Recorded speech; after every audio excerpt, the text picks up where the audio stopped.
मोहन यादव जी, अब आपको सीएम की कुर्सी छोड़ देनी चाहिए, क्योंकि अब आपके ही राजनीतिक दल के अंदर के बड़े नेताओं के अंदर कानाफूसी चल रही है। आपके ही दल के नेता अगर आपकी कार्यशैली से खुश नहीं हैं, अगर वो आपको साइड करना चाहते हैं, ज़बरदस्ती उनके ऊपर आपको थोपा गया है, तो निश्चित तौर पर ये मध्य प्रदेश के लिए कुछ अच्छा नहीं है। अगर ऐसा है, अगर ऐसा मध्य प्रदेश के नेताओं के अंदर चल रहा है, तो बिना किसी शर्त आपको कुर्सी छोड़ देनी चाहिए। भले बीजेपी आलाकमान आपको पर्ची के आधार पर मध्य प्रदेश की कुर्सी पर बिठा दिया। हाल ही में आपके ऊपर लगे एलिगेशन के बाद मध्य प्रदेश की खुशफुसाहट और तेजी से बढ़ गई। एक ऐसे नेता की बात आज हम करेंगे जो नेता हर मसले पर अपने अंदर की भड़ास निकालता है, विपक्ष से लेकर जनता के ऊपर सफाई देता है अपनी पार्टी और संघ को बचाने के लिए।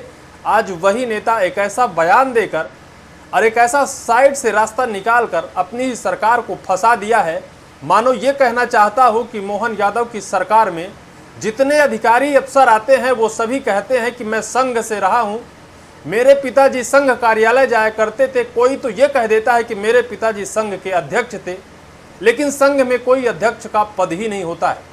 अगर ऐसा मध्य प्रदेश की मोहन सरकार के बड़े नेताओं के अंदर कानाफूसी चल रही है, तो ये वो कहना चाहते हैं कि मोहन साहब, आपके कार्यकाल में अफसरशाही इस कदर हावी है, आपके कार्यकाल में जो हमारे जैसे दिग्गज नेता हैं उनको ऐसे दरकिनार किया जाता है कि जिस तरह से उनके अंदर का दर्द निकल कर आया है।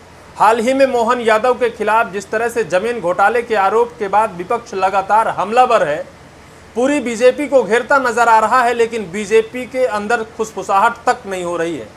मोहन यादव के बचाव में न तो संघ उतरकर खुलकर किसी बात को कह रहा है और ना तो बीजेपी का कोई बड़ा नेता उतरकर कह रहा है। यहाँ तक कि मध्य प्रदेश के बड़े नेता तक इस पूरे मामले से बाईकाट या फिर किनारा काट लिया है। जैसे हम बात करें मध्य प्रदेश के नगरीय प्रशासन मंत्री कैलाश विजयवर्गीय, मध्य प्रदेश पंचायत ग्रामीण विकास मंत्री प्रहलाद सिंह पटेल, केंद्रीय कैबिनेट के मंत्री ज्योतिरादित्य सिंधिया, पूर्व मुख्यमंत्री शिवराज सिंह जैसे दिग्गज नेता, जिनके एक एक बातों को जनता सुनती है या फिर इन्हीं के उन वक्तव्य पर मध्य प्रदेश की विकास की धारा होती है या फिर बीजेपी का रास्ता इन्हीं के कहे हुए शब्दों से तय होता है। लेकिन ऐसे वक्त पर जब मुख्यमंत्री मोहन यादव के खिलाफ इतने बड़े और गहरे आरोप लगे हों, इन सभी नेताओं ने अपने मुंह पर दही जैसे जमा लिया हो, लेकिन साइड के रास्ते वो अपनी ही सरकार की खिंचाई कर रहे हैं। जिस सरकार में वो मंत्री हैं, जिस सरकार में उनकी बड़ी जिम्मेदारी है मध्य प्रदेश की विकास को लेकर, उसी सरकार के अंदर ये कहते हैं कि भाई मध्य प्रदेश में जो अफसर हैं, अफसरशाही इस कदर चरम पर है कि हर अफसर ये कहता है कि भाई हम संघ से जुड़े हुए हैं। क्या इस वजह से कि मध्य प्रदेश में करप्शन की चरम सीमा इस कदर 7वें आसमान तक पहुंच गई है कि हर वो अफसर अपने आप को बचाने के लिए संघ का कार्यकर्ता बता देता है। अफसर एक होता है पढ़ लिख कर मध्य प्रदेश की बड़े अफसरशाही की कुर्सी पर बैठता है, ना कि किसी संघ, ना किसी राजनीतिक दल और ना किसी पार्टी से होता है। लेकिन अगर मध्य प्रदेश में एक मंत्री ये कह रहा है कि यहाँ के अफसर ये कहते हैं कि भाई मैं संघ से जुड़ा हूँ, मेरे पिताजी संघ कार्यालय के अध्यक्ष थे, तो क्या वो इस रास्ते अपने आप को भ्रष्टाचार से बचाने के लिए या फिर उसकी जिस तरह से उंगलियां दबी हुई हैं, उंगलियां ही नहीं पूरा हाथ सरकारी सिस्टम में भ्रष्टाचार करते हुए दबा हुआ है, उसे छिपाने के लिए या फिर उन सभी भ्रष्टाचारी आरोपों से बचने के लिए, अपने आप को पाक-साफ साबित करने के लिए वो ये कहता है कि भाई मैं आरएसएस से हूँ, संघ से हूँ। इस बीच एक खबर और निकल कर आई है। विपक्ष लगातार आरोप लगा रहा है कि बीते 23 जून मध्य प्रदेश के मुख्यमंत्री मोहन यादव के ऊपर इंडियन एक्सप्रेस ने एक एक्सक्लूसिव खबर में आरोप लगाया कि मुख्यमंत्री मोहन यादव के परिवार के ऊपर लगातार अवैध जमीन खरीदी का रकबा बढ़ता गया। 168 एकड़ जमीन मुख्यमंत्री कार्यकाल में होते हुए उन्होंने खरीदा। वो ज़मीनें वहाँ खरीदी जहाँ मध्य प्रदेश के मास्टर प्लान तैयार हुए। उज्जैन सिंहस्थ की तैयारियों के बीच जहाँ जहाँ मास्टर प्लान तैयार हुए, वहाँ वहाँ मुख्यमंत्री मोहन यादव ने ज़मीनें खरीदी, उनके परिजनों ने ज़मीनें खरीदी।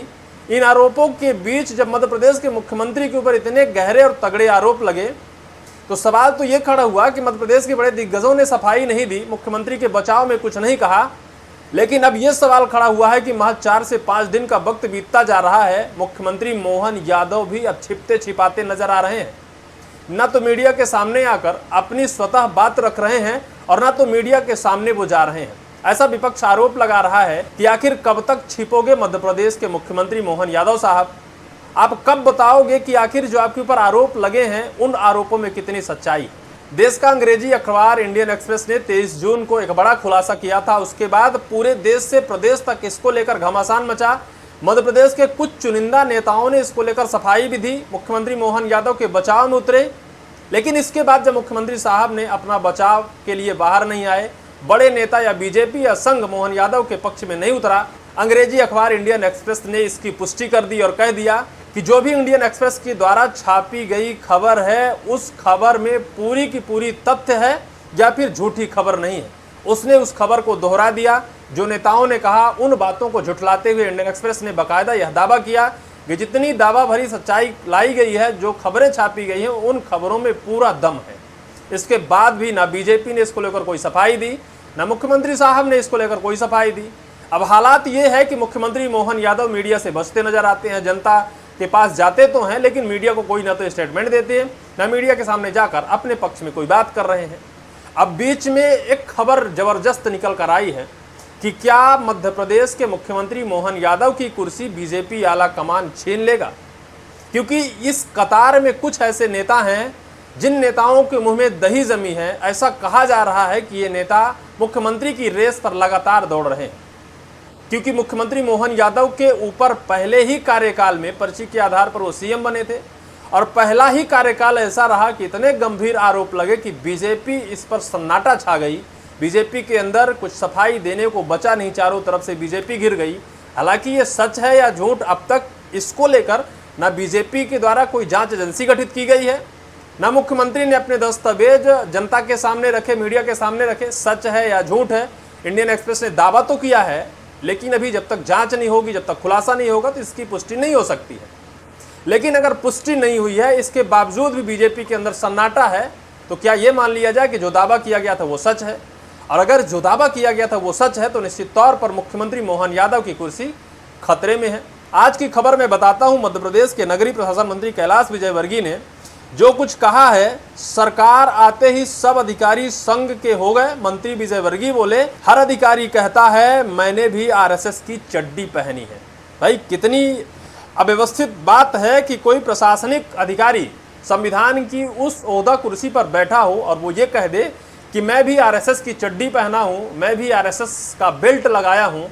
तो क्या वो मुख्यमंत्री मोहन यादव साहब को इशारा कर रहे हैं कि आपके कार्यकाल में इतनी अफसरशाही हावी है, इतना भ्रष्टाचार चरम पर है कि हर अफसर अपने आप को करप्शन करने के बाद आरएसएस की चड्डी पहनता बताता है और फिर इन सभी आरोपों से वो निकल जाता है, क्योंकि वो अपने आप को आरएसएस संघ से जुड़ा हुआ बताता है। उसके ऊपर कार्रवाई नहीं होती है। सरकार नहीं है तो संघ के नहीं रहते, जब सरकार आती है तो सरकार के अंदर घुलने के लिए शक्कर की तरह अपने आप को संघ का बता देते हैं। निश्चित तौर पर सरकार के ऊपर ही निशाना होगा, क्योंकि उनकी ही सरकार है, उनका ही मुख्यमंत्री है, केंद्र में भी राज्य में भी। और अगर एक अफसर ऐसा कहता है तो वह अपने आप को काला कारोबार कर बचाने के लिए संघ और आरएसएस का कार्यकर्ता कहता है। ऐसा शायद कैलाश विजयवर्गीय का कहना है। लेकिन जिस तरह से वर्तमान में खबरें वायरल हो रही हैं, मुख्यमंत्री मोहन यादव साहब मीडिया के सामने आकर नहीं बोल रहे हैं, विपक्ष लगातार आरोप लगा रहा है, तो निश्चित तौर पर अब ये मीडिया से लेकर सोशल मीडिया और जनता के बीच भी खबर वायरल है कि क्या मुख्यमंत्री साहब की कुर्सी खतरे में है? क्या मोदी साहब मोहन यादव साहब की कुर्सी आने वाले वक्त पर खींच सकते हैं? आपको क्या लगता है? कमेंट सेक्शन पर कमेंट कर जरूर कहिएगा।